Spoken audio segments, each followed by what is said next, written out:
कल दी गई थी वो डिस्कस करेंगे, और फिर उस असाइनमेंट के बाद हम नए चैप्टर 3 की तरफ चलेंगे। तो सबसे पहले असाइनमेंट में क्वेश्चन नंबर 2 में कोई इशू क्लियर हो गया? एरर आइडेंटिफाई करना था, कर लिया। चलिए, अच्छा एक चीज ध्यान में रखिएगा, हम जब कहते हैं एरर आइडेंटिफाई करें तो इसमें एरर और ओमिशन दोनों शामिल होते हैं। यानी देखा जाए तो इसमें बेसिकली इस पैराग्राफ में कोई गलती नहीं थी, एक ओमिशन थी। ठीक है, तो ऑडिट में जब कभी एरर का वर्ड यूज करेगा इससे मुराद बाय डिफॉल्ट ओमिशन भी शामिल है कि जो चीज मिसिंग है वो भी हमने इंक्लूड कर देना। ठीक है, अच्छा मुझे लग रहा है इसमें एक और गलती है। एक तो आपने वो कौन सी कैश फ्लो स्टेटमेंट की मिसिंग था वो आइडेंटिफाई कर लिया। एक और गलती है कि ओपिनियन पैराग्राफ ही नहीं दिया हुआ, वो भी गलती है ना, लिखेंगे ना? हाँ शाबाश, वो नहीं लिखेंगे। क्यों नहीं लिखेंगे? ये कंप्लीट रिपोर्ट नहीं है, एक्सट्रैक्ट है। एक्सट्रैक्ट का मतलब है सिर्फ पार्ट ऑफ द रिपोर्ट, यानी जो हिस्सा उसने हमें दिया हुआ है हमने उसी हद तक रहना है, ऊपर नीचे वाले हिस्सों की तरफ नहीं जाना। एक्सट्रैक्ट का मतलब ये होता है, एक्सट्रैक्ट को अंडरलाइन कर लें ताकि आपको पता रहे कि इसमें क्या कंसेप्ट हमने डिस्कस किया था। 2 ओके है। नेक्स्ट 3 की तरफ चलते हैं। क्वेश्चन नंबर 3 में कोई प्रॉब्लम? कोई प्रॉब्लम नहीं जी भाई।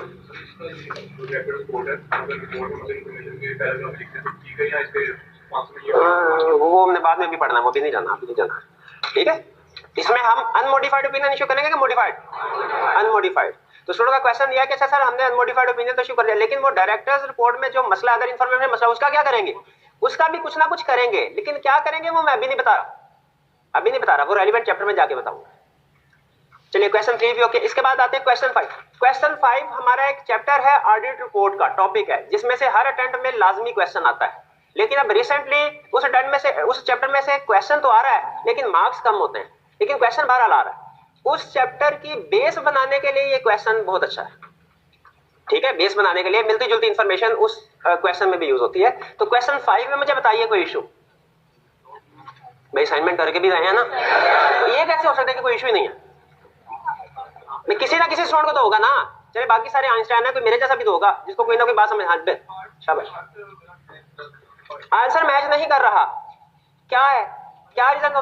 क्या लाजमी है कि सॉल्यूशन ठीक है और हम गलत है, या हो सकता है कि हम ठीक हो सॉल्यूशन गलत हो? ये भी हो कहते नहीं हो सकता। वो ऑडिटर की तरफ गया तेरे अंदर का भाई, हो सकता है सॉल्यूशन भी गलत। मैं भी इंसान हूं, मेरे से गलती नहीं हो सकती क्या? हो सकती।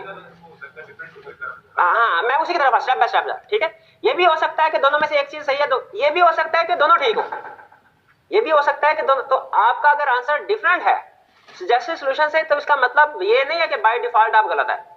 मे भी आप गलत, लेकिन ये भी होगा ठीक हो आप। तो सिर्फ डिफरेंट, अगर आपने टेक्निकली सारी चीजें करेक्ट लिखी हुई है तो डेफिनेटली ये देखिए मैथ तो है कोई नहीं कि 2 दिया हमेशा सबका 6 ही आएगा, अगर किसी का 5 आया 7 आया तो वो गलत है। ये मैथ नहीं है, ठीक है, ये आर्ट है। इसमें आपका सेंटेंस बनाया हुआ डिफरेंट होगा, मेरा बनाया हुआ सेंटेंस डिफरेंट होगा। कंसेप्ट देखें, कंसेप्ट वो डिस्कस हुए कि नहीं।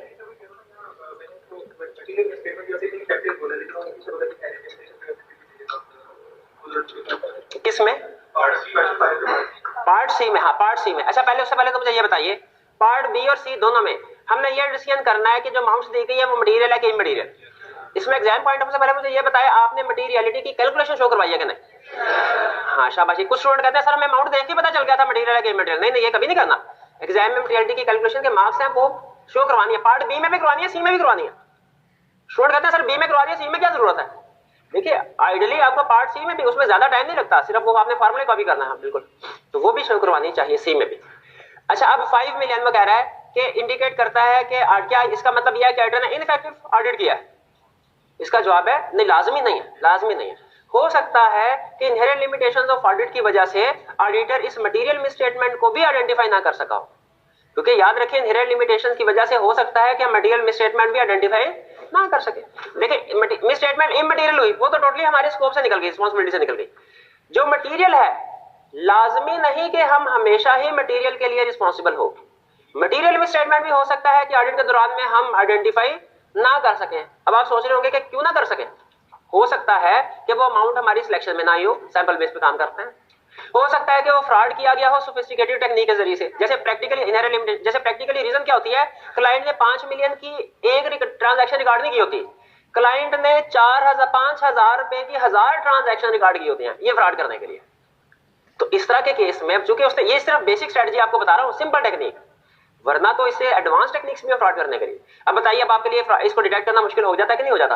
हालांकि इकट्ठा करके देखे तो वो 5 मिलियन ही बन रही होगी अमाउंट, लेकिन क्लाइंट ने 5 मिलियन की एक ही ट्रांजैक्शन रिकॉर्ड की होती है ना, तो हम तो पहले दिन इसको आइडेंटिफाई कर लेते हैं।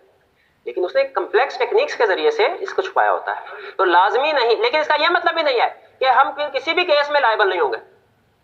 इमटेरियल में भी हमने कह दिया वो तो इमटेरियल है, मटेरियल में भी कह दिया इनहेरेंट लिमिटेशन, तो इसका मतलब है जो मर्जी तबाही फिर जाए तो हम लायबल नहीं। नहीं नहीं नहीं, वहां पे देखा जब केस चलता है ना या केस स्टडी आती है तो वो फैक्ट्स में हमें बताता है कि ये जो मिस स्टेटमेंट हम आइडेंटिफाई नहीं कर सके ये इनहेरेंट लिमिटेशन की वजह से है या ऑडिटर की अपनी गलती की वजह से। क्वेश्चन के फैक्ट्स में वो ये इन्फॉर्मेशन हमें देता है। प्रैक्टिकली भी इसी चीज के ऊपर फिर जो कोर्ट है उसका डिसीजन बेस कर रहा होता है कि बाय डिफॉल्ट वो ये अज्यूम नहीं कर देते कि अच्छा मटेरियल है तो इनहेरेंट लिमिटेशन है। ऑडिटर को कहते हैं भाई आके साबित करो। क्या साबित कि तुमने सारे रिक्वायर्ड प्रोसीजर परफॉर्म किए कि नहीं किए? अगर एक प्रोसीजर भी ऐसा मिल जाए ना जो ऑडिटर ने परफॉर्म नहीं किया, उसको खिलाफ फिर केस फैसला हो जाता है। ठीक है, तो वो तो हम चूंकि क्वेश्चन में उसने और हमें नहीं बताया ऑडिटर के बारे में कि उसने प्रोसीजर सही परफॉर्म किए कि नहीं किए, तो इसलिए हम अज्यूम कर रहे हैं कि उसने प्रोसीजर सही परफॉर्म किए। हम ऑडिटर तो हम ही है ना, अपने बारे में तो हम अच्छी असम्पशन नहीं रखेंगे कि वो प्रोसीजर हमने परफॉर्म किए होंगे, ये इनहेरेंट लिमिटेशन की वजह से नहीं आइडेंटिफाई कर सके। जी कुछ क्लियर हुआ? और कोई क्वेश्चन? जी जी पूछिए। ऑडिटर है, मतलब जैसे आप भी मतलब आप कर रहे हैं आपके करने के बाद, तो मतलब आप ऑडिट नहीं करते काफी टाइम, मतलब कि 5-6 साल बाद मतलब ऑडिट नहीं करते, 5-6 साल बाद आप ऑडिट करते हैं, उसके बाद स्टैंडर्ड्स में चेंजेस आ जाती है, तो मतलब आप ऑडिट कर सकते हैं जाके? क्वेश्चन ये है, क्वेश्चन इनका ये है कि अगर फर्ज कीजिए एक बंदा चार्टर्ड अकाउंटेंट है लेकिन ऑडिट नहीं करता, लाजमी नहीं है। ठीक है, मैं चार्टर्ड अकाउंटेंट हूं लेकिन ऑडिट नहीं करता प्रैक्टिकली। ठीक है, लाजमी नहीं, लेकिन क्या अगर बाद में 5, 8, 10 साल बाद ऑडिट करना चाहिए, कर सकता है, बिल्कुल कर सकता है। आई कैप से लाइसेंस लेना पड़ता है, वो बेसिकली वो भी फॉर्मेलिटी होती है, क्योंकि बेसिक चीज तो क्वालिफिकेशन है ना, क्वालिफाइड हूं मैं, लाइसेंस लेना पड़ेगा। लेकिन एक हमारा कोड ऑफ एथिक्स है, उसमें एक चीज लिखी हुई है कि किसी भी चार्टर्ड अकाउंटेंट ने कोई भी काम तब तक नहीं पकड़ना जब तक वो उसे कंपिटेंस और ड्यू केयर के साथ परफॉर्म नहीं कर सकता। तो मैंने अगर सीए कर लिया, मैंने तो बड़ा ऑडिट किया है, मैंने ऑडिट पढ़ भी लिया है, ठीक है, लेकिन हो सकता है उस 8-10 साल के अरसे में मैंने जो रिसेंट चेंजेस आई हैं उन पे मुझे ग्रिप ना हो। चार्टर्ड अकाउंटेंट हूं, लीगली कोई मसला नहीं है, लेकिन दरमियान में मुझे रिवीजन नहीं है। अब मैं ऑडिट करने जाऊंगा, मैं 10 साल पुराने रूल्स के मुताबिक ऑडिट कर रहा हूं, तो मैं गलत कर रहा हूं। ठीक है, लॉ मना नहीं करता, क्योंकि लॉ सिर्फ इतना कहता है कि चार्टर्ड अकाउंटेंट होना चाहिए, लेकिन कोड ऑफ एथिक्स ये कहते हैं कि आपकी कंपिटेंस और ड्यू केयर भी होनी चाहिए आप में। ठीक है, तो computer and due care require करती है कि मैं पहले सारे स्टैंडर्ड्स पढूं, रिवीजन पढूं, जब मैं एज ऑन जो भी रूल्स एंड रेगुलेशन है उनके साथ कंफर्टेबल हो जाऊं, फिर ऑडिट करना शुरू करूं। ठीक है, वरना अगर मैं पुराने रूल्स के मुताबिक ऑडिट करता हूं और वो गलत होगा, आई क्या पकड़ लेगा मुझे, वो मेरा लाइसेंस भी कैंसिल कर सकता है। जी और कोई क्वेश्चन? 5 क्लियर है? अब आ जाते हैं क्वेश्चन 4 की तरफ। सॉरी, हाँ ठीक है, क्वेश्चन 4 की तरफ। हमारा एक चैप्टर है जिसपे कंफर्म क्वेश्चन आता है और क्वेश्चन भी बड़ा होता है। ये क्वेश्चन नंबर 4 उस चैप्टर की बेस डेवलप करता है, स्ट्रॉन्ग बेस, रिस्क असेसमेंट का टॉपिक है। और ये आपके जितने भी क्वेश्चन दिए गए थे उनमें सबसे ट्रिकी ये था।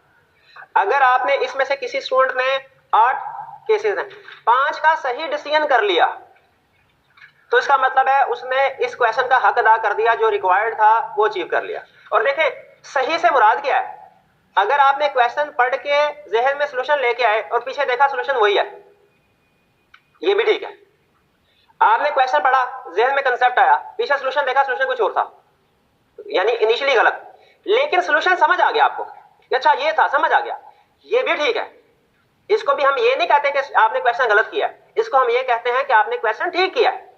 क्योंकि देखिए हमारा फाइनेंशियल में तो रूल है ना कि अगर मिस स्टेटमेंट हो लेकिन मैनेजमेंट इसको करेक्ट कर ले तो फिर ऑडिटर फिर भी कौन सा अनमोडिफाइड देता है।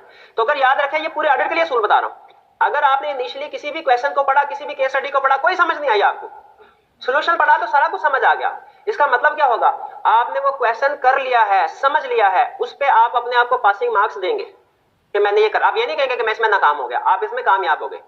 हाँ, नाकामी हम किसको कहेंगे, क्वेश्चन पढ़ा फिर उसके बाद सोल्यूशन पढ़ा और सोल्यूशन पढ़ के भी समझ नहीं आई, उस सूरत में फिर आपने क्लास में डिस्कशन करनी है, वो फेलियर होगा। तो बताइए कितने ऐसे स्टूडेंट्स हैं जिन्होंने 8 में से 5 एग्जाम्पल सही की थी या पहले गलत थी लेकिन सोल्यूशन पढ़ के देखा तो समझ आ गई?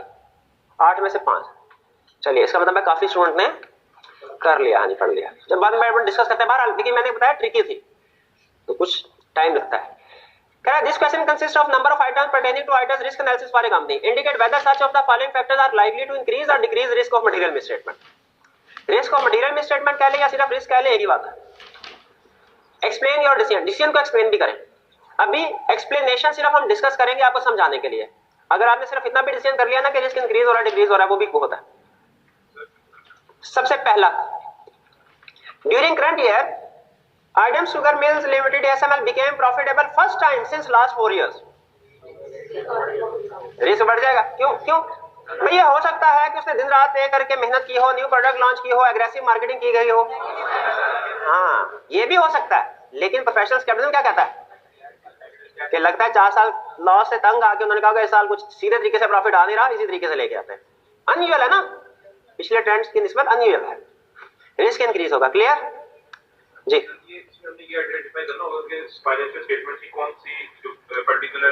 क्या हमें ये आइडेंटिफाई करना होगा कि फाइनेंशियल स्टेटमेंट का कौन सा पर्टिकुलर एरिया इस रिस्क के इफेक्ट हो रहा है? नहीं, उसने नहीं कहा हुआ। जब कहा नहीं हुआ तो हमें उस तरफ जाने की जरूरत नहीं है। एक्सप्लेन योर डिसीजन का मतलब यह है कि ये बताओ रिस्क इंक्रीज हो रहा है तो क्यों इंक्रीज हो रहा है। जैसे मैंने पहले वाले केस में कहा रिस्क इंक्रीज हो रहा है, फिर आगे बताया क्यों इंक्रीज हो रहा है, अनयूजुअल ग्रोथ की वजह से। ठीक है जी? ये भी हो सकता है उसने पिछले सालों में प्रॉफिट शो ना करवाया हो। हम किस साल का ऑडिट कर रहे हैं, इस साल का कि पिछले सालों का? तो हमें गड़े मुर्दे उखाड़ने की जरूरत नहीं, पिछले सालों का ऑडिट हो चुका है, उसमें से हमने कुछ नहीं रिस्क असेसमेंट करने, हमने हमेशा रिस्क असेसमेंट इसी साल में करने। ठीक है जी? Second, ASMS board of director is controlled by Adam, यानी आदम भी डायरेक्टर्स में शामिल है और पूरे बोर्ड ऑफ डायरेक्टर को कंट्रोल कर रहा है। मेन डायरेक्टर ये होगा Adam. The majority share holder, वो मेजॉरिटी शेयर होल्डर भी है, अब डायरेक्टर भी है मेजॉरिटी। इस लाइन को पढ़ के इतनी समझ आ रही है ना? आगे चलते हैं। Who also acts as the chief executive officer, जो चीफ एग्जीक्यूटिव भी है। इसको इंग्लिश में मुहावरा था all in all, principal is all in a college है। ये ऑल इन ऑल है कंपनी का, खुद ही शेयर होल्डर भी है, खुद ही मैनेजमेंट में भी है, खुद ही डायरेक्टर में भी है। ठीक है? कैसे पता चला मैनेजमेंट में? चीफ एग्जीक्यूटिव मैनेजमेंट का हिस्सा होता है। अब सुनिए इसमें रिस्क क्यों है, रिस्क इंक्रीज होगा, रिस्क क्यों है ये सुनना है। मैनेजमेंट है, साथ ही डायरेक्टर भी है। मैनेजमेंट का काम क्या होता है? काम करना। डायरेक्टर का काम क्या होता है? चेक करना कि मैनेजमेंट सही काम कर रही है कि नहीं। अगर काम करने वाला भी वही है, चेक करने वाला भी वही है, तो क्या काम कर सकेगा सही? वो सही चेकिंग कर सकेगा? वो तो फ्रॉड करेगा। उसे पता है किसी ने चेक, मैंने खुद ही अपना काम चेक करना है, वो कोई भी चीज रिपोर्ट नहीं करेगा। तो इसमें रिस्क इंक्रीज हो गया कि नहीं? रिस्क इंक्रीज हो गया। ठीक है? आगे चल के एक और इससे मिलती जुलती एग्जांपल आएगी कि मैनेजमेंट और डायरेक्टर सेम तो नहीं लाता है, लेकिन डायरेक्टर सीएफओ का क्लोज फ्रेंड है। इसमें भी बताइए रिस्क आ गया कि नहीं आ गया? कि वो फ्रेंड है तो अपने फ्रेंड की शिकायत नहीं लगाएगा, ऊपर बायसनेस आ जाएगी। ठीक है? अगर पुलिस लैदा है, चोर लैदा है, चोर चोरी करेगा, पुलिस उसको पकड़ लेगी। लेकिन अगर पुलिस ही चोरी करेगी उसको तो कोई नहीं पकड़, या पुलिस और चोर दोनों भाई भाई होंगे, फिर थोड़ी चोरी पकड़ी जाएगी। इसीलिए याद रखें मैनेजमेंट को लैदा होना चाहिए, डायरेक्टर्स को लैदा होना चाहिए, और इनका आपस में कोई रिलेशनशिप भी नहीं होना चाहिए। ये बात समझ आई कि रिस्क क्यों है? क्योंकि मैनेजमेंट ही डायरेक्टर भी है। इसमें एक और पॉइंट भी है, मैनेजमेंट शेयर होल्डर भी है, इस वजह से भी रिस्क है। इस वजह से कैसे रिस्क है? मेजॉरिटी शेयर होल्डर है ना वो सीएफओ, सीईओ, उसे फाइनेंशियल स्टेटमेंट प्रिपेयर करने हैं। वो फाइनेंशियल स्टेटमेंट प्रिपेयर कर रहा है, एक अमीर होना उसके लिए एक एंट्री की मार है। इस सीईओ के लिए अमीर होना एक कैसे एक एंट्री फेक एंट्री पास करेगा? Debtor debit sales credit 50 million से, profit overstate, financial statement market में जाएगी, प्रॉफिट देख के इन्वेस्टर कहेंगे वो इस कंपनी में इतना प्रॉफिट, इसके शेयर खरीदो, शेयर प्राइस, तो बैठे बैठाए अमीर हो गया कि नहीं हो गया एक एंट्री के। इसीलिए याद रखें अगर मैनेजमेंट के पास मेजॉरिटी शेयर्स है तो भी रिस्क है कि वो अपनी शेयर प्राइस को बढ़ाने के चक्कर में प्रॉफिट को ओवरसेट कर सकते हैं। क्लियर हुई है बात? इस केस में दो वजह से रिस्क इंक्रीज हो रहा था। पहली रीजन क्या थी? मैनेजमेंट डायरेक्टर है, और दूसरी मैनेजमेंट मेजॉरिटी शेयर होल्डर है। ठीक है? अगर तो किसी ने एक रीजन से भी आइडेंटिफाई करके कह दिया रिस्क इंक्रीज होगा, बहुत अच्छा। पर अगर किसी ने दोनों रीजन पकड़ ली थी इस केस में, तो वो तो बेहतरीन वाह है। क्लास में कि ऐसा स्टूडेंट जिसके जहन में दोनों रीजन आ गई हो? एक शाबाश, चले ठीक है, कोई बात नहीं। जी जी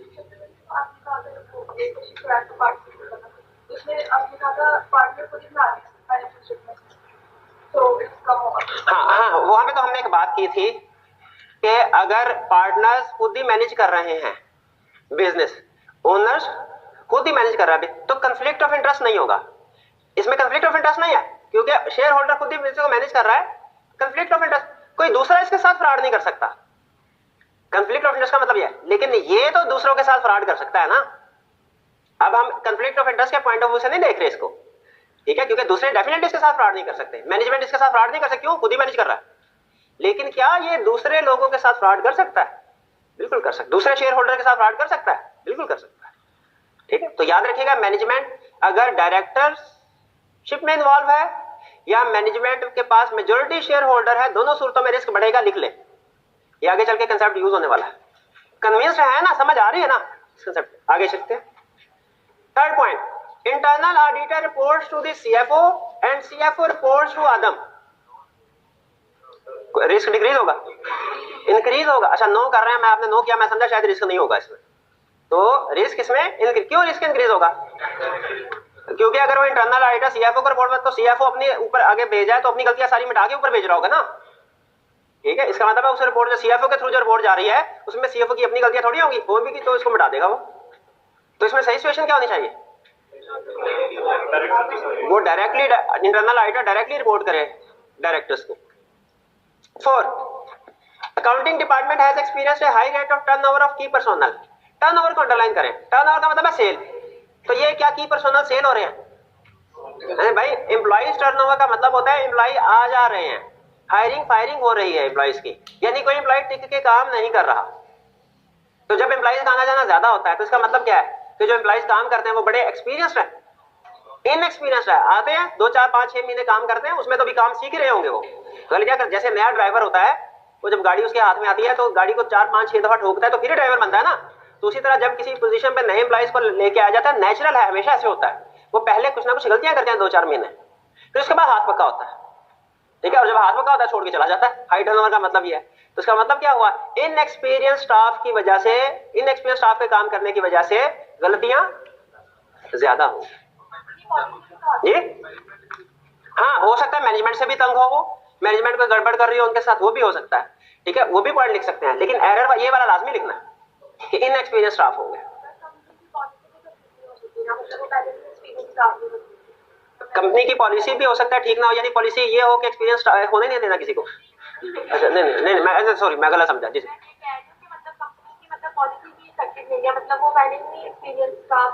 हाँ बिल्कुल बिल्कुल, ये मिलती जुलती बात इन्होंने की कि हो सकता है कंपनी की पॉलिसीज ऐसी हो, कंपनी में एनवायरनमेंट ऐसा हो कि लोगों के लिए काम करना मुश्किल होता है वहां पे और उसको छोड़ के चले जाते हैं।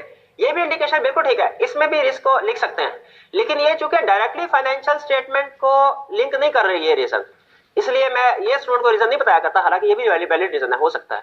लेकिन ये बताना कि इनएक्सपीरियंस स्टाफ है, उसने फाइनेंशियल स्टेटमेंट बनाते हुए गलतियां की होंगी, ये रीजन स्टूडेंट को आसानी से समझ आ जाती है, तो वो आपके वाली रीजन भी बिल्कुल ठीक है। 5. During 2012, ASML changed the method of preparing its financial statement from the cash basis to accrual basis under generally accepted accounting principle.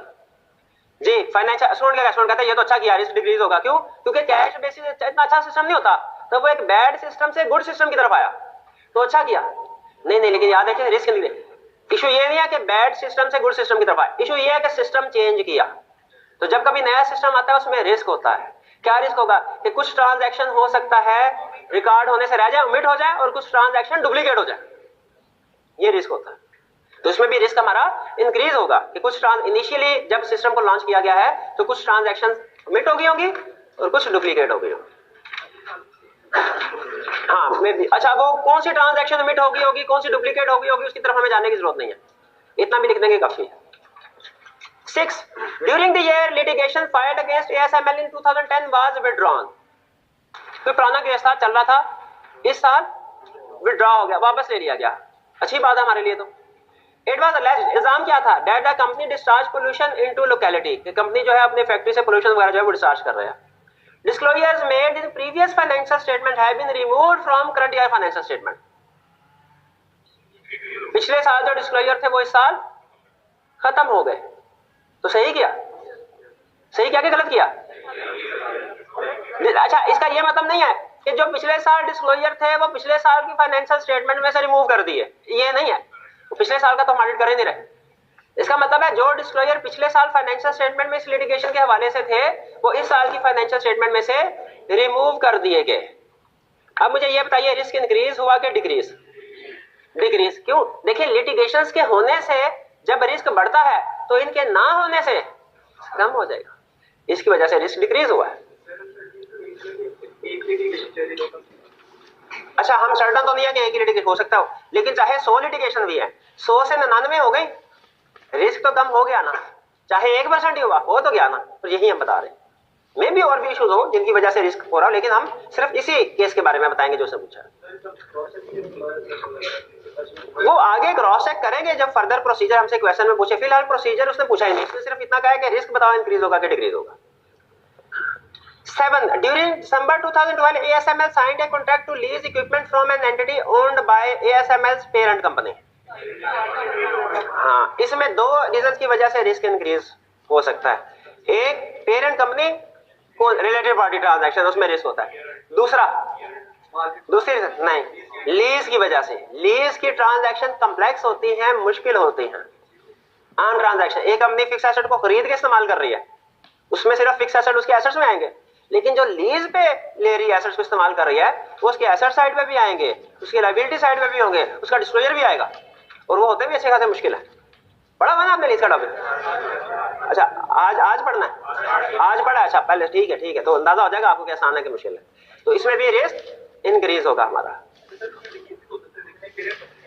A public offering of ASML share is planned for late 2013। अच्छा, ये पुराना question है 2013, इसको आप 2020 करना चाहे तो।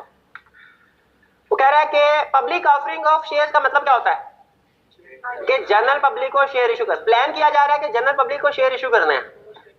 अच्छा, बिल्कुल रिस्क है कि वो प्रॉफिट को ऐसा ओवरस्टेट करेगी, किस लिए? Share price. बिल्कुल। अच्छा, दूसरे कंसेप्ट के साथ लिंक करवा दो। रिस्क इंक्रीज होगा कौन सा? एट असर्शन लेवल या एट फाइनेंशियल स्टेटमेंट लेवल। चलिए, ये क्वेश्चन क्लियर 4। चलिए, अब क्वेश्चन नंबर 1 पे आइए। क्वेश्चन नंबर 1 में कोई प्रॉब्लम सब समझ आ गया? अच्छा, एक मिनट है, फिर मुझे ये बताइए अनक्वालिफाइड किसको कहते हैं? अनमोडिफाइड। ये तो मैंने बताया नहीं था, कैसे पता चला? चले, अन की वजह से, ठीक है, तुक्का निशाने पे लगा है। अनक्वालिफाइड का मतलब अनमोडिफाइड ही है। तो क्लियर हो गया इसमें? वो कह रहा है कि जी auditor majority of transaction test करता है, सैम्पलिंग करता है। सैम्पलिंग कभी हो सकता है मेजॉरिटी हो 70%, कभी मिनोरिटी भी 30% भी हो सकती है। अगर रिस्क कम हो तो हम सिर्फ 30% ट्रांजैक्शन चेक करके भी कह देते हैं ठीक है सर, अगर उसमें कोई प्रॉब्लम ना निकले तो मुझे 95% अमाउंट को सामने रख के कहा जाता है, अमाउंट को, ट्रांजैक्शंस को नहीं। प्रैक्टिकली हम क्या काम, एक टेक्निक आपको बताता हूं, हम 10% ट्रांजैक्शन को चेक करके 50% काम कर लेते हैं। कैसे भला? हम टॉप 10 ट्रांजैक्शन सेलेक्ट करते हैं, जो टॉप 10 ट्रांजैक्शन की अमाउंट ज्यादा होती है, ठीक है, तो इस वजह से वो हम कर लेते हैं। हमारा रूल होता है, प्रैक्टिस में कहते हैं, हमने शायद क्लास में पढ़ा 20-80 रूल, कि आप 20% की टॉप ट्रांजैक्शन सेलेक्ट करके 80% अमाउंट को कवर कर सकते हैं। ठीक है, ये बार आगे चल के इसको सीखेंगे। तो अगर आप बड़ी ट्रांजैक्शन सेलेक्ट कर ले तो ट्रांजैक्शन कम होने के बावजूद आपकी कवरेज जो है वो परसेंटेज में ज्यादा हो जाएगी। Correct, financial statement correct in all respects, material respects में। अच्छा, कंट्रोल डेफिशिएंसी उसने वर्ड यूज किया, आपको पता चल गया इसका मतलब क्या है? Internal control weakness, correct. And fraud correct. बताइए, कंट्रोल वीकनेस और फ्रॉड वगैरह जो होते हैं ऑडिट रिपोर्ट में रिपोर्ट करता है ऑडिटर? फिर रिपोर्ट तो नहीं देता, ठीक है। और इसी तरह आगे चल के वो कह रहे हैं मेरी इन्वेस्टमेंट सेफ है, ये भी कोई ऑडिट होना गारंटी नहीं है इन्वेस्टमेंट आगे सेफ है। वो ऑडिट तो पास्ट ट्रांजैक्शन का हुआ है, हो सकता है कंपनी अगले 2 महीने बाद बंद हो जाए, वो तो फ्यूचर पे डिपेंड करता है ना। तो ये इसमें मिसकंसेप्शन समझ आ गई थी आपको? कोई इशू डिस्कस करना हो आपने? चलिए, फ्रॉड की रिपोर्ट, अगर फ्रॉड आइडेंटिफाई, देखें वो क्या कह रहा है, वो कह रहा है फाइनेंशियल स्टेटमेंट्स में रिपोर्ट में फ्रॉड का कोई जिक्र नहीं है, ऑडिट रिपोर्ट में फ्रॉड का, इसलिए कोई फ्रॉड हुआ ही नहीं होगा। ये गलत है भाई, हो सकता है वो ऑलरेडी डिटेक्ट ना कर सका हो इनहेरेंट लिमिटेशन की वजह से, ठीक। इसी तरह इंटरनल कंट्रोल वीकनेस, उसने ऑडिट रिपोर्ट में इंटरनल कंट्रोल वीकनेस का जिक्र नहीं किया, क्या इसका ये मतलब है कि इंटरनल कंट्रोल वीकनेस है ही नहीं? इसका मतलब है हो सकता है कि हो ही ना, लेकिन ये भी हो सकता है थी, मैनेजमेंट लेटर के थ्रू रिपोर्ट में थोड़ी उनका जिक्र करेंगे, ठीक है। हाँ, लेकिन फाइनेंशियल स्टेटमेंट सही है, वीकनेसेस है लेकिन फाइनेंशियल स्टेटमेंट ठीक है, तो बस हम उसको कोई जिक्र नहीं करते रिपोर्ट में। ये क्लियर पांचों क्वेश्चन। चलिए, इसको कर देते हैं हम अब क्लोज और चलते हैं अपने नेक्स्ट चैप्टर की तरफ।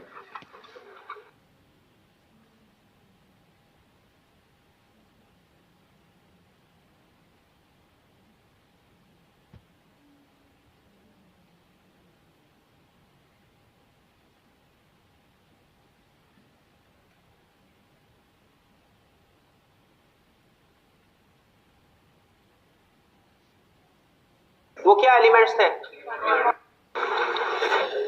जी? आगाज करते हैं हम चैप्टर 3 का। इससे पहले आपको याद होगा चैप्टर 1 में हमने 5 elements of assurance engagement study किए थे। वो क्या एलिमेंट्स थे? 3 party relationship, subject matter, suitable criteria, evidence और रिपोर्ट। हमने चैप्टर 2 में उनमें से 3 एलिमेंट स्टडी कर लिए, 3 पार्टी रिलेशनशिप, सब्जेक्ट मैटर और सूटेबल क्राइटेरिया। आज हम स्टडी करने जा रहे हैं एविडेंस। ये एविडेंस क्या होता है? देखिए, एविडेंस हर उस इंफॉर्मेशन को कहते हैं जो ऑडिटर यूज करता है इन अराइविंग एट कंक्लूजन, उस कंक्लूजन पे पहुंचने के लिए जो उसने रिपोर्ट में देना। और ऑडिटर का कंक्लूजन हमेशा क्या होता है कि फाइनेंशियल स्टेटमेंट्स ठीक है या गलत है।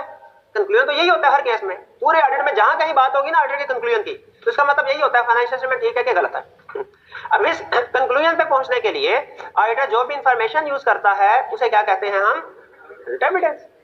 और याद रखें, ऑडिट एविडेंस सिर्फ ऑडिटर यूज नहीं करता, ये दुनिया का हर प्रोफेशनल यूज करता है।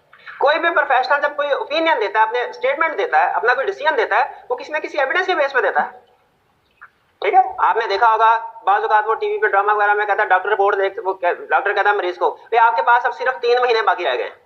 अब ये जो कंक्लूजन दे रहा है डॉक्टर, वो किस बेस पे दे रहा है? उसकी शक्ल देख के बता रहा है क्या? नहीं, एविडेंस है उसके पास। क्या एविडेंस है? उसकी रिपोर्ट है कोई ना कोई। अब इसी तरह जज जो है वो भी डिसीजन देता है कि तमाम सबूतों और गवाहों के बयानात की रोशनी में अदालत इस नतीजे पे पहुंची है कि ये मुजरिम ही कातिल है, इसको फांसी पे लटका दो। देखिए, कंक्लूजन उसने बाद में दिया, पहले उसने क्या बताया? तमाम सबूतों और गवाहों के बयानात। ये सबूत और गवाहों के बयानात क्या है? यही एविडेंस है। तो याद रखिए, दुनिया का हर प्रोफेशनल जो है वो एविडेंस की बेस पे ही डिसीजन देता है। एविडेंस के बगैर तो हम ऑडिटर, हम भी प्रोफेशनल है, एविडेंस की बेस पे ही अपना कंक्लूजन, अपना डिसीजन देंगे कि फाइनेंशियल स्टेटमेंट ठीक है कि गलत है। अब अगला क्वेश्चन, वो एविडेंस होगा किस तरह का? डेफिनेटली डॉक्टर का एविडेंस किसी और तरह का होता है, जज का एविडेंस किसी और तरह का होता है, ऑडिटर का एविडेंस किसी और तरह का होगा। वो एविडेंस क्या हो सकता है? अब फर्ज कीजिए, मैंने आपको सिखाया नहीं, अभी सिखाना है आगे चल के, लेकिन अगर आपको ऑडिट समझ आ रहा है और केस स्टडी अटेम्प्ट करने की एबिलिटी डेवलप हो रही है तो आप खुद से बता सकेंगे कंसेप्ट की बेस पे। बताइए, अगर सेल्स को वेरीफाई कर रहे हैं तो एविडेंस क्या होगा? शाबाश, सेल इनवॉइस। अगर परचेजेस को वेरीफाई कर रहे हैं एविडेंस क्या होगा? परचेज। अगर पेरोल को वेरीफाई कर रहे हैं तो सैलरी शीट। अच्छा, आप तो बता, मुश्किल। अब अगर डेटर्स को वेरीफाई कर रहे हैं तो डेबिट क्रेडिट नोट। गलत। ये भी एविडेंस के तौर पे यूज होता है लेकिन बड़ा एविडेंस नहीं है। बड़ा एविडेंस क्या है? Correct, confirmation letter. Confirmation letter. अच्छा, बैंक, शाबाश, बैंक रिकंसिलिएशन स्टेटमेंट, ये भी। और कंफर्मेशन, बैंक को भी तो कंफर्मेशन लेटर सेंड करते हैं। क्रेडिटर कंफर्मेशन लेटर, शाबाश। और सोचे जरा, मुश्किल कर रहा थोड़ा क्वेश्चन को। और क्या क्राइटेरिया में और क्या चीज एविडेंस के तौर पे यूज हो सकती है? परचेजेस भी इनडायरेक्टली यूज हो सकती है, ठीक है, लेकिन ये कम है। जैसे इन्होंने डेबिट क्रेडिट नोट का कहा तो महंगा यूज कर सकते हैं लेकिन कम, ज्यादा इसे अहम।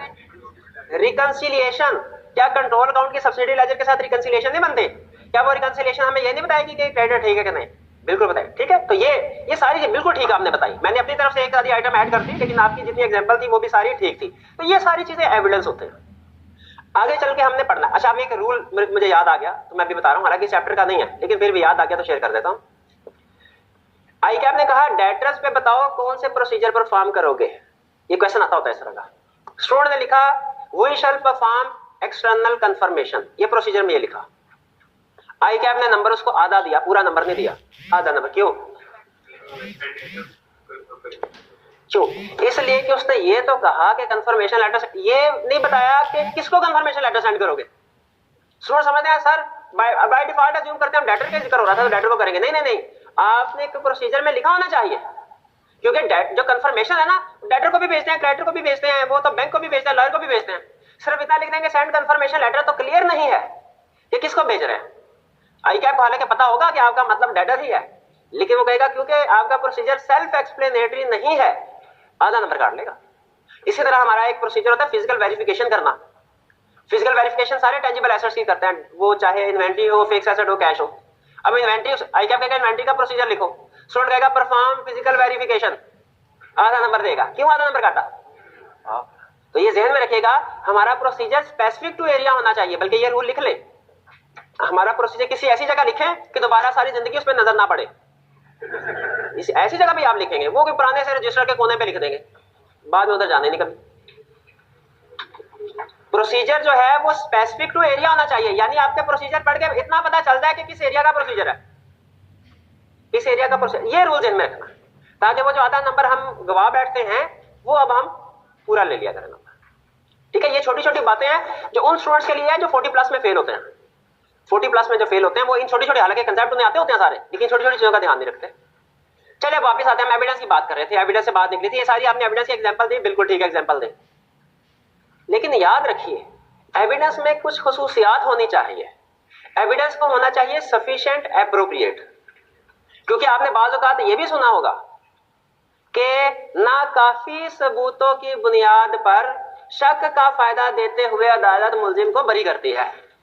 तो अगर आपका एविडेंस सफिशिएंट नहीं होगा, एप्रोप्रिएट नहीं होगा, तो याद रखें आप फिर कंक्लूजन पे नहीं पहुंच सकेंगे, मुलजिम को बरी करना पड़ेगा। लेकिन हम एज ऑडिटर याद रखें कच्चा काम नहीं करेंगे पुलिस की तरह कि आधे एविडेंस इकट्ठे किए आधे किए, नहीं नहीं नहीं, हम पूरा काम करेंगे। हमारा एविडेंस सफिशिएंट भी होगा, एप्रोप्रिएट भी होगा। ठीक है, लिंकिंग बना ले अपने जहन में। आईटी की रिस्पांसिबिलिटी थी रीजनेबल एश्योरेंस ऑब्टेन करना। रीजनेबल एश्योरेंस कैसे ऑब्टेन करेगा? एविडेंस ऑब्टेन करके। एविडेंस कहां से आएगा? प्रोसीजर परफॉर्म करके। तो वैसे तो इस चैप्टर में हमने एविडेंस को डिस्कस करना है, लेकिन एविडेंस के साथ एक दूसरी चीज भी डिस्कस हो रही होगी, प्रोसीजर। प्रोसीजर क्यों? क्योंकि भाई प्रोसीजर परफॉर्म करेंगे तो एविडेंस मिलेगा ना। ठीक है, दोनों इंटरलिंक्ड है। इसलिए इस चैप्टर में, हालांकि चैप्टर का टाइटल ऑडिट एविडेंस है, लेकिन इसमें प्रोसीजर भी डिस्कस हो रहे हैं। एविडेंस ऑब्टेन करने के लिए प्रोसीजर परफॉर्म करना लाजमी है, घर बैठे कोई नहीं एविडेंस मिलता। तो एग्री करते हैं हमारे पास एविडेंस होना चाहिए। इससे भी एग्री करते हैं एविडेंस सफिशिएंट एंड एप्रोप्रिएट होना चाहिए। एग्री करते हैं इससे? चलिए, एविडेंस सफिशिएंट। अब सफिशिएंट किसको कहते हैं, एप्रोप्रिएट किसको कहते हैं? जो कहानी उसने लिखी हुई है वो तो हम डिस्कस कर ही लेंगे, पहले समझ लेते हैं। फर्ज कीजिए हमारा मुकाबला 7 वाली क्लास से है रस्सा खींचने का, और हम हर सूरत ये मुकाबला जीतना चाहते हैं। हमारे पास दो चीजें दो हमने चीजों को सामने रखना है। दो चीजें होंगी मुकाबला जीतना है। एक, हमारे पास अगर नंबर ऑफ स्टूडेंट्स ज्यादा हो, क्वांटिटी ऑफ स्टूडेंट्स ज्यादा हो, फिर हम मुकाबला जीत जाएंगे रस्सा खींचने वाला। और दूसरी वो क्वालिटी। क्वालिटी का क्या मतलब है? वो स्टूडेंट तगड़े हो, मजबूत हो, जानदार हो, ये है क्वालिटी। उसी तरह हमारा एविडेंस भी तब एक विनिंग एविडेंस बनेगा जब उसमें दोनों खुसूसियात होगी, सफिशिएंट भी होगा और एप्रोप्रिएट भी होगा। Sufficiency relates to quantity of evidence, appropriateness relates to quality of evidence. Sufficiency कितना एविडेंस, एप्रोप्रिएटनेस कैसा एविडेंस, कैसा हो भी, अच्छा हो। अच्छा कैसा होता है? जो रेलेवेंस भी हो, रिलायबल भी हो। सफिशिएंसी कितना एविडेंस, कितना होना चाहिए। अच्छा, तो मैंने आपको बताया था शायद किसी लेक्चर में कि ऑडिटर के पास एक थर्मामीटर होता है, वो प्रोसीजर परफॉर्म करता है, जो एविडेंस कलेक्ट करता है तो थर्मामीटर का पारा ऊपर जाना शुरू हो जाता है। सिखाया था, कब सिखाया था? और मैंने नहीं सिखाया था, ये कोई और सिखा के चला गया मेरे भाई। ऐसी कोई, ये ऑडिटर की जजमेंट पे डिपेंड कर रहा होता है। एविडेंस कब सफिशिएंट होगा ऑडिटर की जजमेंट पे डिपेंड कर रहा होता है। और ये जजमेंट किस फैक्टर पे बेस करती है, ये उसने हमें फैक्टर्स बताया हुआ। यदि ध्यान में रखिएगा, हम किसी ऑडिट पे तो जाएंगे, उसमें 70% ट्रांजैक्शन को चेक करेंगे, लेकिन ऐसा भी पॉसिबल होगा कि किसी ऑडिट में हम जाएं वहां पे 30% ट्रांजैक्शन को चेक करें और फिर हम क्या एविडेंस सफिशिएंट हो गया। यानी किसी जगह पे स्टैंडर्ड ने हमें कोई परसेंटेज नहीं बताई हुई, ऑडिटर की अपनी जजमेंट है। किसी क्लाइंट पे जाके हम 30% वेरीफाई करते हैं, किसी क्लाइंट पे जाके हम 70% चीजों को वेरीफाई करते हैं। तो अब ये कैसे पता चलेगा कि जिस क्लाइंट का अब ऑडिट करने के लिए जा रहे हैं, इसमें हमने कितने % टेस्टिंग करनी है, इसमें less evidence will be sufficient और more evidence will be sufficient, ये कैसे पता चलेगा? स्टैंडर्ड कहता है ये आप कुछ फैक्टर्स को सामने रख के डिसाइड करेंगे। फॉर एग्जांपल, अब हम पढ़ क्या रहे हैं, एविडेंस को सफिशिएंट भी होना चाहिए, एप्रोप्रिएट भी। और सफिशिएंसी कैसे पता चलेगा? लेस एविडेंस सफिशिएंट है कि मोर एविडेंस सफिशिएंट है, इस केस में कैसे पता चलेगा? कुछ फैक्टर्स को सामने रख के। जैसे फर्ज कीजिए अगर जिस क्लाइंट का ऑडिट करने के लिए जा रहे हैं उसमें रिस्क ज्यादा है, तो less evidence will be sufficient और more evidence will be sufficient. अच्छा, कंसेप्ट बनाना है, केस स्टडी सॉल्व करनी है, तो सिर्फ रिस्क लिख ले काफी है। लेकिन अगर आप चाहते हैं कि आप ऐसी लैंग्वेज यूज करें जो आइंस्टाइन यूज करता था, तो फिर आप, हालांकि मतलब वही होगा, फिर आपने लिखना है, रिस्क नहीं लिखना, फिर क्या लिखना है? Assessed risk of material misstatement, ये अल्फाज यूज कर। इससे आपके लिए इस तरीके से याद करेंगे और लिखेंगे ना, तो आपके लिए समझना मुश्किल हो जाएगा थोड़ा, लेकिन ये लिखने पढ़ने में अच्छा लगता है कि बच्चे ने पढ़ा हुआ आइंस्टाइन है। लेकिन सिंपल अगर कंसेप्ट बिल्ड करना है, केस स्टडी सॉल्व करनी है, सिंपल कंसेप्ट, रिस्क ज्यादा, मोर evidence will be sufficient. Clear हो गया? एग्जाम में अगर याद आ जाए कि रिस्क का टेक्निकल नेम जो पूरा वो assessed risk of material misstatement है, अगर याद आ जाए तो ये पूरा नाम लिख दे, वरना सिर्फ रिस्क लिख दे, ये भी चलेगा। दूसरा मटीरियलिटी एंड कम्प्लेक्सिटी। फर्स्ट कीजिए कोई आइटम बहुत मटीरियल है, मटीरियल का मतलब क्या है, उसकी अमाउंट ज्यादा है। इमटीरियल का मतलब क्या है, अमाउंट कम है। मटीरियल का मतलब अमाउंट ज्यादा। अगर किसी आइटम की अमाउंट ज्यादा है, किसी एरिया की अमाउंट ज्यादा है, तो less evidence will be sufficient और more evidence will be sufficient, ज्यादा काम करना पड़ेगा। अगर कोई आइटम ज्यादा कम्प्लेक्स है, लीज इक्विपमेंट एग्जांपल याद है, तो less evidence will be sufficient या मोर, ज्यादा काम करना पड़ेगा। Auditors knowledge and experience of business या एंटिटी जिसका ऑडिट करने के लिए जा रहे हैं, ऑडिटर्स नॉलेज एंड एक्सपीरियंस। अच्छा, इसमें एक कंसेप्ट छुपा हुआ है, कंसेप्ट करना है। हमारे क्लाइंट होते हैं दो तरह के, एक होता है इनिशियल ऑडिट, एक होता है रिकरिंग ऑडिट। एक होता है इनिशियल INITIAL इनिशियल, और एक होता है recurring audit RECURRING recurring audit. Initial audit किसको कहते हैं, पिछले साल किसी और ने ऑडिट किया, इस साल हम कर रहे हैं, ये कौन सा है, इनिशियल ऑडिट। पिछले साल भी हमने किया, इस साल भी हम कर रहे हैं, रिकरिंग ऑडिट। मुझे बताइए, अब ये रिस्क असेस वो क्वेश्चन में नहीं था, मैं खुद से ऐड कर रहा पूछ रहा हूं आपसे, दोनों में से किस क्लाइंट में रिस्क ज्यादा है, क्यों, क्योंकि इनिशियल ऑडिट में हमारे पास लिमिटेड अंडरस्टैंडिंग है, हमारा नॉलेज, हमारा एक्सपीरियंस अबाउट क्लाइंट लिमिटेड है, सारा कुछ इसी का ऑडिट में सीखना है। लेकिन रिकरिंग ऑडिट में हमारे पास ऑलरेडी नॉलेज एक्सपीरियंस है, हमें क्लाइंट की बहुत सी चीजों का पहले ही पता है, तो अब हमें काम भी कम करना पड़ेगा, रिस्क भी कम। तो अगर ऑडिटर के पास ऑलरेडी नॉलेज एंड एक्सपीरियंस है तो less evidence will be sufficient या मोर, लेस। और अगर इनिशियल क्लाइंट, पहला क्लाइंट है, ऑलरेडी प्रायर नॉलेज एक्सपीरियंस नहीं है कोई, मोर एविडेंस विल बी सफिशिएंट। इस साथ में इनिशियल और रिकरिंग को लिख लीजिए, ये आगे चल के मैंने यूज करना है इस कंसेप्ट को। क्वालिटी ऑफ एविडेंस, अच्छी क्वालिटी का एविडेंस होगा तो less evidence will be sufficient, और पुअर क्वालिटी का होगा तो मोर एविडेंस विल बी। वैसे मेरे ख्याल में ये यहां पे ना होता तो बेहतर था, क्योंकि क्वालिटी ऑफ एविडेंस हम इस एप्रोप्रिएटनेस में डिस्कस करते हैं। ये सफिशिएंसी है हमारा क्वांटिटी और एप्रोप्रिएटनेस है क्वालिटी। तो सफिशिएंसी के अंदर क्वालिटी की बात नहीं होनी चाहिए थी, उधर होनी चाहिए थी। लेकिन बहरहाल आपको होता है, हम भी वही अप्रोच फॉलो करते हैं जो प्रैक्टिस में सबसे ज्यादा फॉलो होती है, लेकिन किसी किताब में नहीं लिखी हुई। तो कुछ हाँ मक्खी पे मक्खी मारना, बिल्कुल, तो ये मक्खी पे मक्खी है, लेकिन कंसेप्ट समझ आ गया ना आपको, क्वालिटी ऑफ। आगे चलते हैं, strength of internal control system. ये तो आपके लिए सबसे आसान होगा। इंटरनल कंट्रोल स्ट्रांग है तो less evidence will be sufficient, और वीक है तो ठीक। फिर है sampling method used by auditor. इसमें जरा सुन लीजिए, इसमें भी कंसेप्ट छुपा हुआ है जो आगे चल के पढ़ाना है। आप जो काम करते हैं ना, वो उसमें आप चाहे तो मैनुअली काम कर सकते हैं, चाहे कंप्यूटर सॉफ्टवेयर की हेल्प ले सकते हैं। जैसे नॉर्मली हमारा जो स्टूडेंट होता है वो जब नोट्स बनाता है तो लिखता है, वो मैनुअली काम करता है। लेकिन आपने देखा होगा कुछ यूनिवर्सिटीज में, फॉर एग्जाम्पल खासतौर पे जो फॉरेन यूनिवर्सिटीज होती है, इसमें जो स्टूडेंट बैठते हैं, टीचर लेक्चर दे रहा होता है, वो लैपटॉप वगैरह खोल के या टैब खोल के उसके ऊपर काम कर रहे होते हैं, मैनुअल नोट्स, सॉरी वो कंप्यूटर के जरिए से नोट्स बना रहे होते हैं। तो कौन सा स्टूडेंट ठीक काम कर रहा है, कौन सा गलत? दोनों ठीक काम कर रहे हैं। असल चीज ये है कि आपके नोट्स अच्छे होने चाहिए, अंडरस्टैंडिंग डेवलप होनी चाहिए, चाहे मैनुअली काम करें चाहे कंप्यूटर से, फर्क नहीं पड़ता, आपकी अपनी आसानी, अपनी प्रेफरेंस है। उसी तरह जब हम सैंपलिंग करते हैं ना, सैंपलिंग एक चैप्टर लाएगा उसमें हम सीखेंगे, हमारे पास ऑप्शन होती है, चाहे सैंपलिंग मैनुअल कर लें, चाहे हम कंप्यूटर्स की हेल्प ले लें, कंप्यूटर सॉफ्टवेयर स्टैटिस्टिकल टेक्निक्स की हेल्प ले लें। अगर हम कंप्यूटर सैंपलिंग करते हुए कंप्यूटर्स की, सॉफ्टवेयर की, स्टैटिस्टिकल टेक्निक्स की हेल्प लें तो इसे कहते हैं स्टैटिस्टिकल सैंपलिंग। लेकिन अगर हम सैंपलिंग करते हुए कंप्यूटर वगैरह, सॉफ्टवेयर वगैरह, स्टैटिस्टिकल टेक्निक को यूज ना करें, मैनुअली काम करें, इसे क्या कहते हैं? Non statistical sampling. तो एक होगी स्टैटिस्टिकल, एक होगी नॉन स्टैटिस्टिकल। दोनों में फर्क समझ आ गया? अच्छा बताइए आपको कौन सी पसंद आई, स्टैटिस्टिकल के नॉन स्टैटिस्टिकल? स्टैटिस्टिकल। लेकिन प्रैक्टिस में पाकिस्तान में ये नॉर्मली यूज नहीं होती। क्यों भला? क्योंकि अगर ये यूज करनी है तो फर्म को आपको लैपटॉप भी देने पड़ेंगे, आपको सॉफ्टवेयर भी इंस्टॉल करके देने पड़ेंगे, आपको स्टैटिस्टिकल टेक्निक भी सिखानी पड़ेगी, जिस पे अच्छे खासे पैसे लगते हैं। लैपटॉप फ्री में थोड़ी आ जाता है। तो फर्म कहती है भाई हमने कौन सा काम करना है, आपने करना है मैनुअली करो। तो स्टैटिस्टिकल और नॉन स्टैटिस्टिकल में फर्क समझ आ गया? अब सुने, मुझे बताइए, मैनुअली सैंपलिंग करेंगे तो ज्यादा चीजें टेस्ट कर सकते हैं, ज्यादा आइटम टेस्ट कर सकते हैं कि स्टैटिस्टिकल के जरिए से? तो अब सुनिए, अगर ऑडिटर स्टैटिस्टिकल सैंपलिंग यूज करेगा तो मोर एविडेंस विल बी सफिशिएंट, वो ज्यादा एविडेंस ऑब्टेन करेगा। और अगर नॉन स्टैटिस्टिकल सैंपलिंग यूज करेगा तो less evidence will be sufficient, वो कम प्रोसीजर परफॉर्म करेगा, क्योंकि जाहिर है कंप्यूटर की स्पीड ज्यादा होती है ना, भाई कंप्यूटर की स्पीड ज्यादा होती है कि कम होती है? तो कंप्यूटर पे काम करेंगे तो ज्यादा एविडेंस ऑब्टेन करेंगे कि कम? यही कह रहा है वो। अगर स्टैटिस्टिकल सैम्पलिंग करेंगे तो ज्यादा काम, अगर नॉन स्टैटिस्टिकल करेंगे तो कम काम करेंगे आप। मैं समझ आ गया? ये 6 फैक्टर्स क्लियर हो गए। इनकी जो एग्जांपल्स मैंने आपको बताई है ना, एक्सप्लेनेशन, वो आपके सिलेबस में नहीं है, ठीक है, लेकिन लिख लें, जैसे इनिशियल ऑर्डर, डिफरिंग ऑर्डर, इसके साथ भी लिख लें statistical sampling, non statistical sampling, ठीक है। एग्जाम में जब क्वेश्चन पूछेगा तो सिर्फ फैक्टर पूछा करता है, एक्सप्लेन आपको, और बाकी फर्ज कीजिए कोई भी चीज समझ नहीं आई, लेकिन ये फैक्टर आपने याद कर लिए, मकसद पूरा हो गया।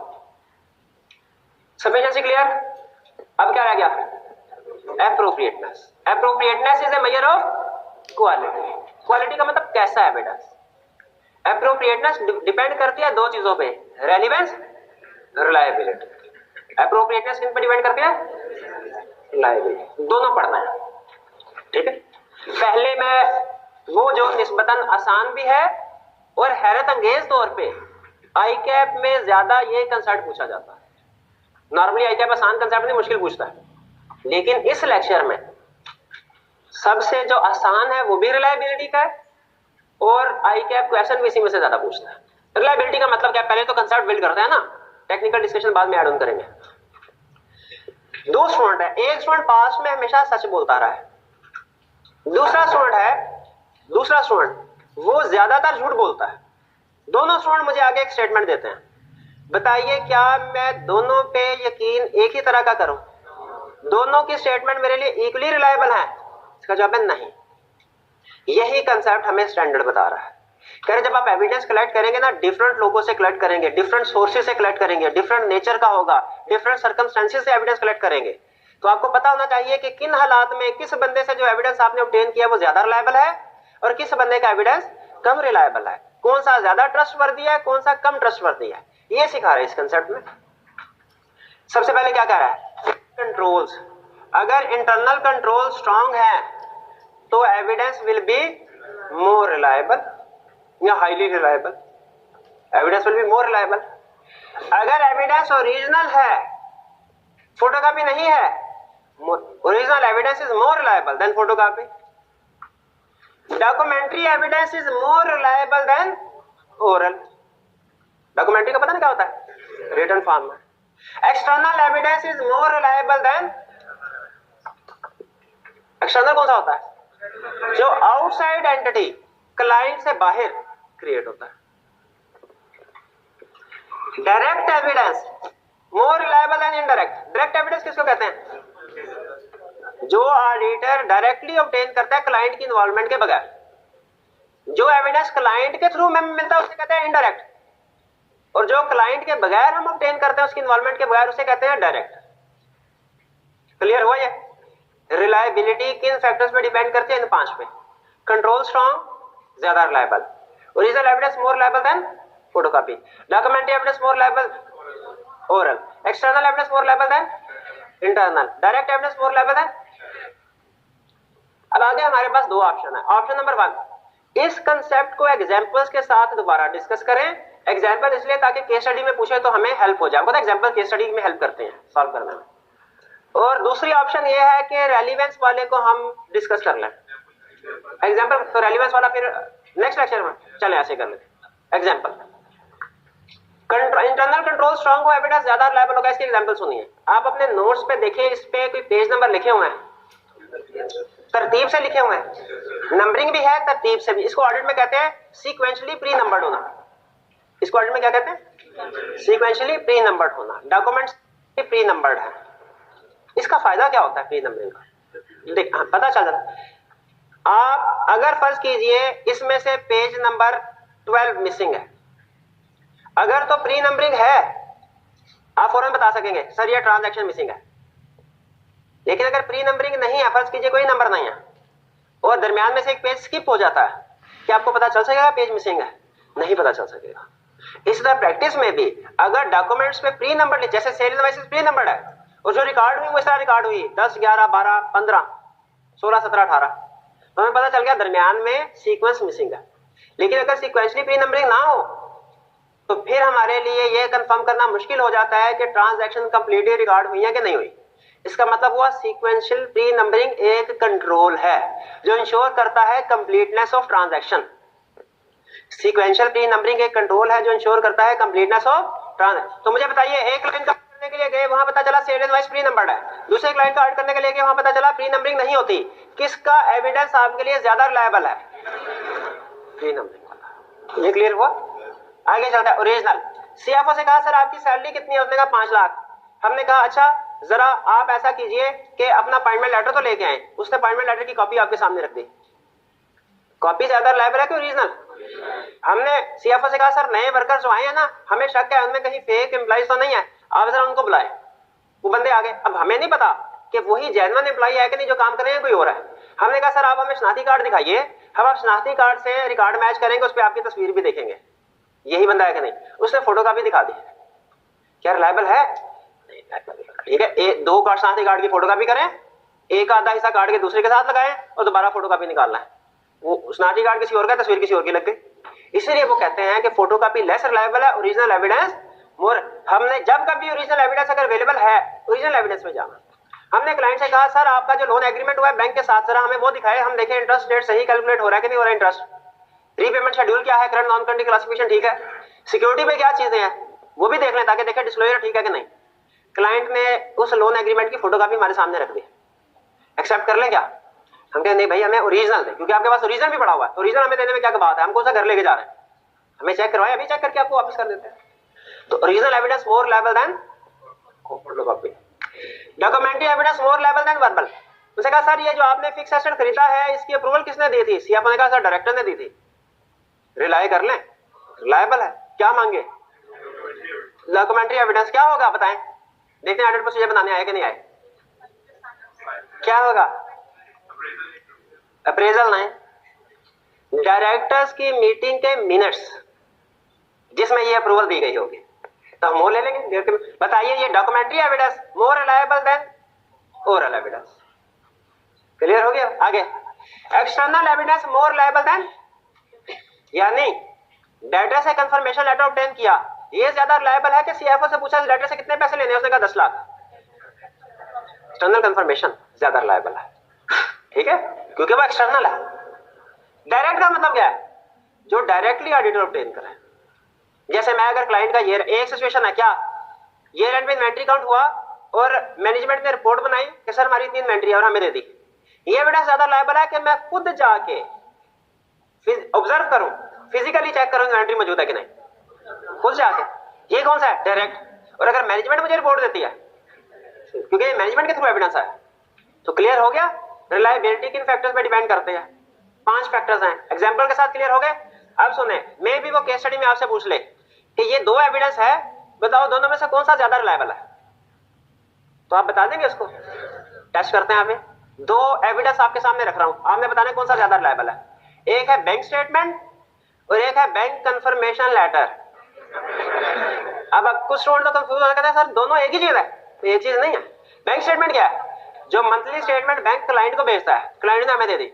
और बैंक कंफर्मेशन लेटर क्या है? जो हम बैंक को सेंड करते हैं, बैंक डायरेक्टली ऑडिटर को भेजता है। कौन सी ज्यादा रिलायबल है? कंफर्मेशन। क्यों? क्योंकि रिटर्न है? नहीं, रिटर्न तो बैंक स्टेटमेंट भी है, क्योंकि एक्सटर्नल है। नहीं, एक्सटर्नल तो बैंक स्टेटमेंट भी है, दोनों बाहर से ही आई हैं, क्लाइंट ने खुद नहीं बनाई, क्योंकि डायरेक्ट है। शाबाश, डायरेक्ट है। इसी तरह अगर वो आपसे ये पूछे कि कोई एक एविडेंस है इसकी रिलायबिलिटी पे कमेंट करो, हाईली रिलायबल है कि लेस रिलायबल है, कर देंगे। इसमें याद रखें जो भी एविडेंस देगा ना, इससे फर्क नहीं पड़ता कि आप उसको हाई करते हैं कि लो करते हैं, फर्क इससे पड़ेगा आपने रीजन सही दी कि नहीं दी। जैसे अगर मैं आपसे कहता हूं कि एक्सटर्नल कंफर्मेशन की रिलायबिलिटी पे कमेंट करें, तो क्या कहेंगे आप? हाई रिलायबल के लो? हाई। क्यों? ये क्राइटेरिया अप्लाई करें, क्यों? ये तो अप्लाई नहीं होता, कंट्रोल रेलिवेंट नहीं है। रीजन होता है एक्सटर्नल कंफर्मेशन, फोटोकॉपी होती है क्या? ओरिजिनल हम उसे ओरिजिनली सेंड करते हैं, हम उसी के ऊपर लिख के हमें भेजता है। एक्सटर्नल कंफर्मेशन ओरिजिनल है, डॉक्यूमेंट्री है ओरल है, एक्सटर्नल है इंटरनल है, डायरेक्ट है कि इनडायरेक्ट? जब इतने ज्यादा पॉइंट प्लस हो गए तो फिर ये क्या हुआ? Reliable, highly reliable. इसी तरह बताए अगर सीएफओ ने वर्बल रिप्रेजेंटेशन दी कि हमारे खिलाफ कोई लीगल केस पेंडिंग नहीं है, इसकी रिलायबिलिटी में कमेंट करें। लोअर इसका नंबर नहीं मिलेगा, अब जस्टिफाई करें कंट्रोल्स रेलिवेंट नहीं है यहाँ पे, ओरिजिनल है ये तो है, डॉक्यूमेंट्री है नहीं, एक्सटर्नल है डायरेक्ट है। ये आपने मेंशन करना है कि इस एविडेंस में ये चीजें फुलफिल हो रही हैं, ये चीजें फुलफिल नहीं हो रही, इसलिए हमारा कंक्लूजन है कि लेस रिलायबल है या मोर रिलायबल। कंक्लूजन आप जो मर्जी लिख ले, नंबर किसके मिलेंगे कि आपने चीजों को सही यस या नो किया है कि नहीं, कि एविडेंस में ये चीजें यस हैं दो और ये दो चीजें नो हैं। यस जी डायरेक्ट नहीं है, हमें क्लाइंट के थ्रू मिला रिप्रेजेंटेशन जो सीएफओ ने हमें दिया है, सीएफओ ने हमें कहा कि हमारे खिलाफ कोई लीगल केस नहीं है, क्या ये डायरेक्ट मिला? इसमें क्लाइंट इन्वॉल्व है कि नहीं, सिंपल क्वेश्चन। इस एविडेंस में क्लाइंट इन्वॉल्व हुआ कि नहीं हुआ? तो ये इनडायरेक्ट है। डायरेक्ट का मतलब ये होता है जिसमें क्लाइंट इन्वॉल्व ना हो। डायरेक्ट का मतलब ये नहीं है मैं डायरेक्ट आपके साथ फेस टू फेस बात कर रहा हूं, डायरेक्ट का मतलब ये नहीं है। ऑडिट में डायरेक्ट एविडेंस का मतलब क्या है?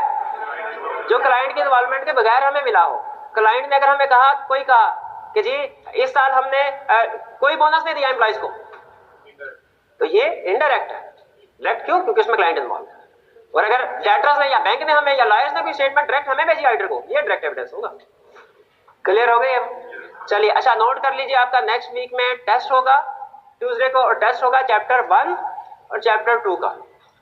क्लियर? प्रिपरेशन करके आइएगा चैप्टर 1 और 2 दोनों। आज का लेक्चर यहाँ पे खत्म करते हैं। अल्लाह हाफिज।